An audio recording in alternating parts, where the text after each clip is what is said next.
Hi boys and girls, let's start our next lesson, 4-4 in our notes. So let's find that page in our notes. It should talk about converting fractions and decimals. You should see it is split into two columns. We're going to do the left side of turning decimals into fractions, then on the right side we're going to turn our fractions back into decimals. So hope you're open to 4-4. So what we're going to be talking about today is we're going to be talking about how there is a relationship between fractions and decimals. If I have the fraction 4/10 and the decimal 0.4, you would read both of those as 4/10. So therefore, we know that fraction and that decimal match up together. Similarly, we have 35/100 and 0.35. I would say both that fraction and decimal, I'd read that as 35/100. So you can see that there's a relationship between fractions and decimals. So let's try one real quick. You're not writing any of this down on your paper yet, don't worry. So if this would disappear, there we go. What is 57/100 written as a decimal? So what I want you guys to think in your head real quick, and I'm going to write down the answer and let's see if we agree. So 57/100 can be read as 57/100 as a fraction, so I could write that as 0.57. So that would be 57/100. So I hope you see that there's a matching fraction and decimal for every number that we have. So how do we go about doing this all the time? So what I need us to do right now is we're going to learn on the left side of the paper how to convert fractions to decimals. So we're going to be writing this down. So to convert a decimal to a fraction, so on the left side, let's copy down what I'm underlining right now. So all of these words that I'm underlining, we're going to write in our notes. So let's pause right now and write these down. Unpause once you finish writing it down. Okay, I hope you took the chance to pause it. If not, go back and pause it because we're going to keep moving on. So you should have written in your notes, to convert a fraction to a decimal, the number behind the decimal point becomes the numerator. The ending place value becomes the denominator.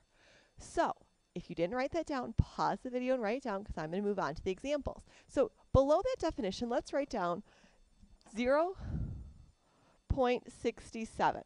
So write down that first number that I have, 0.67. We are going to convert this into a fraction. So let's look what it says. It says the number behind the decimal point becomes the numerator. So I have 67 is going to become my numerator. That's the number on top. My denominator is the ending place value. So let's see here. I have two numbers behind my decimal point. If I go over to my chart right here, my place value chart that I have to remind us, one number, two numbers behind the decimal place is the hundredths place, so that would be 67/100. Okay, what about if I have 0.549? Well, what number is behind the decimal point? Let's write this one down too. The number behind the decimal point is 549. Well, what place value does that end in? It's the third number. So let's see here, 1, 2, 3 numbers behind the decimal point is the thousandths place. So I would put over 1,000. Okay, let's look at our last and final one. If I have 3.4, what do you think I would do with the whole number? Okay, if you said, well, the whole number could just be written as a whole number in your fraction as well, you're correct. I'm going to put a 3 out in front. Now I'm just going to look at the decimal. I'm going to write a fraction of 0.4. So I'd have 4 in my numerator. And what place value does the 4 end in? It ends in the tenths place, so 10 would be my fraction. Now, when I'm looking at 4/10, I hope you're thinking in your head, oh wait, we can simplify that fraction. If you thought that, you're exactly right. What's the number that can go into both 4 and 10? They're both even, so I know 2 can go into both of them. So I could get a final answer of, oops, sorry, that should have been simplified down to 3 and 2/5 would have been my final answer there.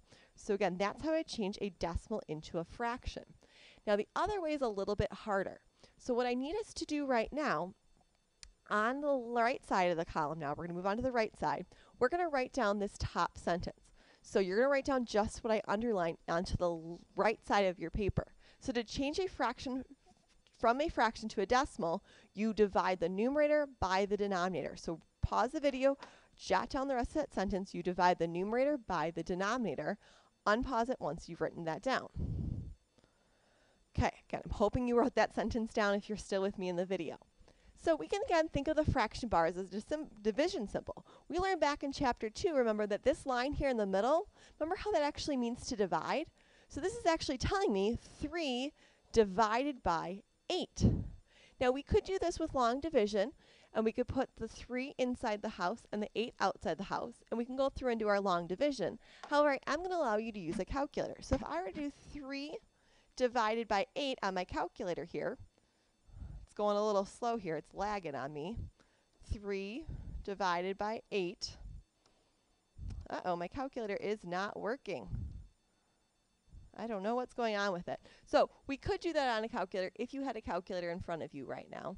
You could do 3 divided by 8, and then it would give you what the answer is. Now, luckily, I've already done all of the long division, and if you were to do that on a calculator, you would get 0.375. So that means 3/8 is the same thing as 0.375. Again, on your calculator, just type in 3 divided by 8. I wonder why my calculator is not working. So when we do that, sometimes we're going to get something called a terminating decimal. You don't have to write this down, you just have to listen and pay attention. Sometimes when we do this, we're going to get a terminating decimal, which is going to be a decimal that ends or terminates. So 0.5, 0.184, 1.03. Those are all terminating decimals because they come to an end. Sometimes, though, I'm going to have a repeating decimal.